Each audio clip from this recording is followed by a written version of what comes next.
Mahsa Amini was 22 years old. She was not famous, not politically active, and not known beyond her family and close friends. She was an ordinary young woman from Iran visiting the capital city, Tehran, with her brother. Her life was simple: family, dreams of independence, and the quiet hope of a future that allowed her to breathe freely in a society filled with restrictions. On September 13, 2022, Mahsa's life ended not because she committed a crime, but because she existed in a system that punished women for being visible. Mahsa was arrested by Iran's morality police, officially known as the Guidance Patrol. Her alleged crime was wearing her hijab improperly. According to witnesses, her headscarf was slightly loose, strands of hair visible, an everyday reality for millions of women, yet treated as an offense by authorities. That moment, on a public street, was the beginning of a tragedy that would shake the world. Mahsa was taken into custody. Her family was told she would attend a re-education session and be released shortly. Such arrests were common, often humiliating but rarely fatal. No one imagined that within hours, Mahsa would collapse in detention. No one imagined that she would leave the police van alive and return in a coma. Inside the detention center, something went terribly wrong. According to eyewitnesses, Mahsa was beaten. Screams were heard. Women detained with her later spoke about violence and fear. The state denied all allegations, claiming Mahsa suffered from a sudden medical condition. But her family knew the truth the moment they saw her body. Bruises, trauma, a lifeless stillness that no explanation could erase.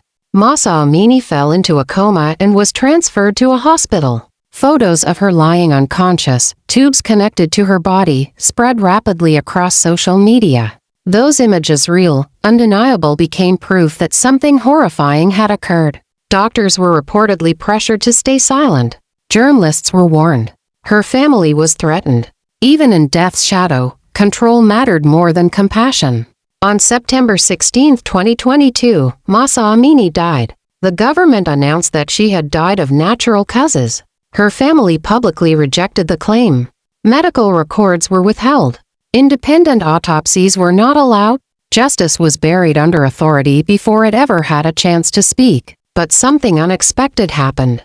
Mahsa's death did not disappear quietly, as so many others had. Instead, it ignited a fire. Women in Iran began cutting their hair in public. They removed their hijabs. They stood in the streets, chanting her name. Woman, life, freedom echoed through cities, villages, universities, and homes. Mahsa Amini, an ordinary girl, had become the face of decades of suppressed pain. The world watched. International media covered her story. Human rights organizations condemned the Iranian government. Celebrities, activists, and politicians shared her name and her image. Protests erupted not just in Iran, but across the globe. Her face, once unknown, became a symbol of resistance. Yet inside Iran, the response was brutal. Protesters were arrested, beaten, and killed. Internet access was restricted. Journalists were detained. Families were threatened. The state tried to silence Mahsa again, this time by erasing the movement her death had created. Mahsa's family lived under constant pressure. They were warned not to speak. They were monitored. Even mourning became dangerous. Justice was not just denied, it was actively blocked. What made Mahsa's story so powerful was not only the injustice of her death, but the clarity of it. There was no ambiguity. No complex crime scene. No doubt about power imbalance. A young woman was taken into custody for a minor dress code violation and returned dead. She was not a criminal. She was not violent. She was not resisting arrest. She was a victim.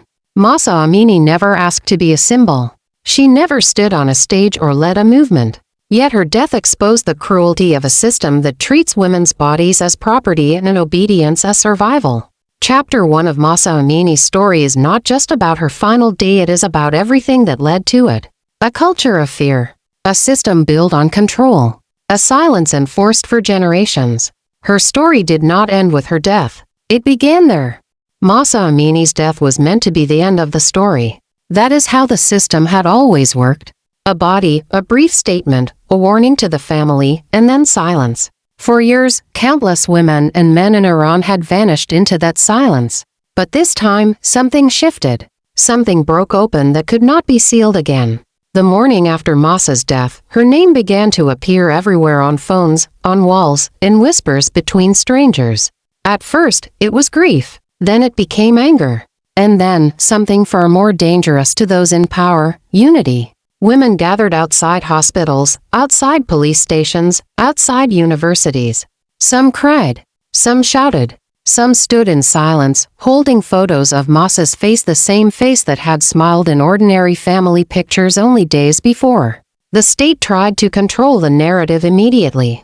Officials repeated the same sentence again and again: she died of natural causes. But the people had seen the images. They had heard the witnesses.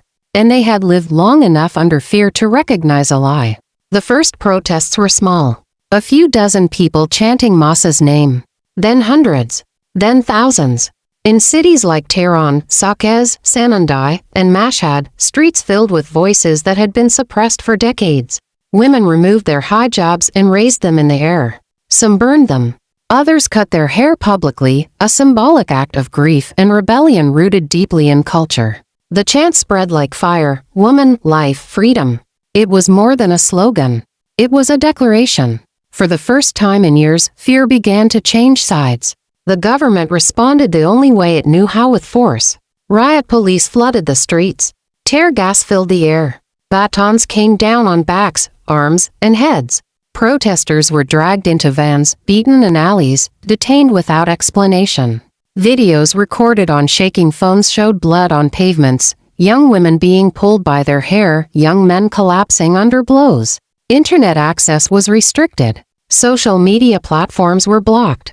Journalists were arrested. The goal was clear: if the world could not see, maybe the truth would disappear. But the world was watching. Despite restrictions, videos leaked out. Images of protests reached international news channels. Human rights organizations released urgent statements. Governments condemned the violence. Iranian communities abroad organized massive demonstrations in Europe, North America, and Australia.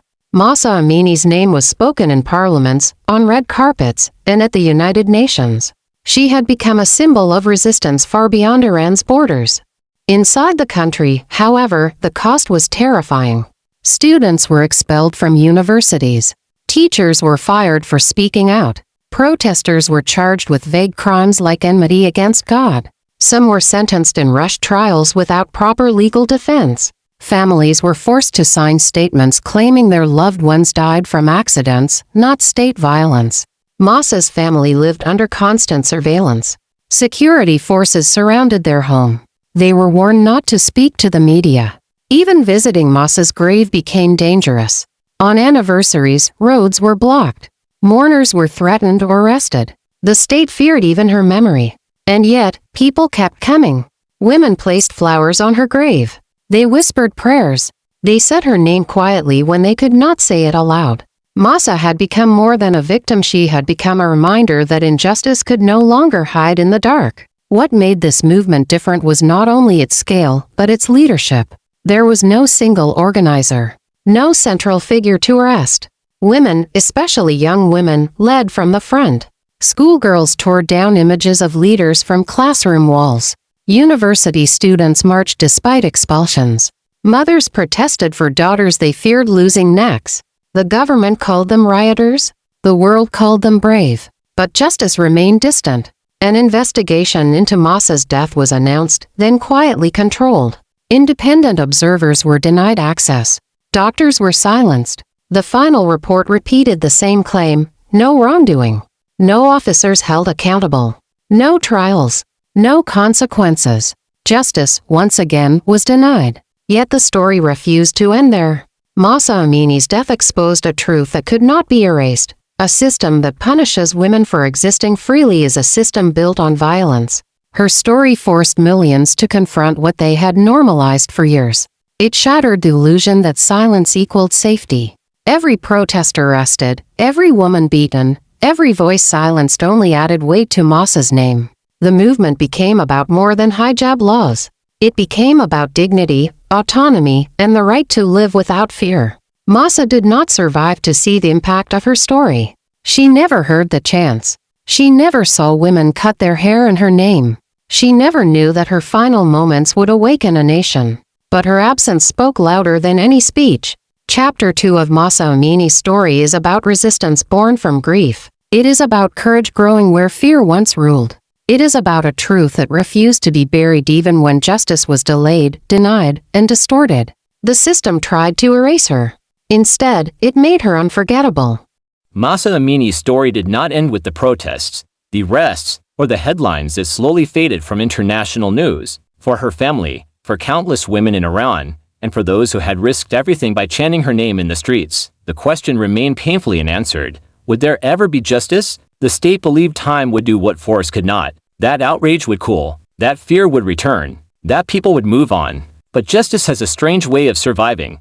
Even when it is denied, official investigations into Mahsa's death were announced with careful language and empty promises. Committees were formed, statements were issued, and reports were written, but none addressed the central truth. No officer was charged, no transparent trial was held, no independent medical examination was allowed. The system investigated itself and declared itself innocent. For Mahsa's family, this was not justice, it was erasure. They were pressured to remain silent, offered compensation instead of accountability, and warned of consequences if they continued to speak. Even grief became a battleground. Her parents were followed, their phones were monitored, mourning ceremonies were disrupted, her grave was watched as if memory itself were a threat. Yet, despite the fear, they did not retract their truth. They continued to say her name. Internationally, Mahsa's story refused to disappear. Human rights organizations documented the protests, the deaths, and the arrests that followed her killing. Reports detailed how women were targeted, how children were detained,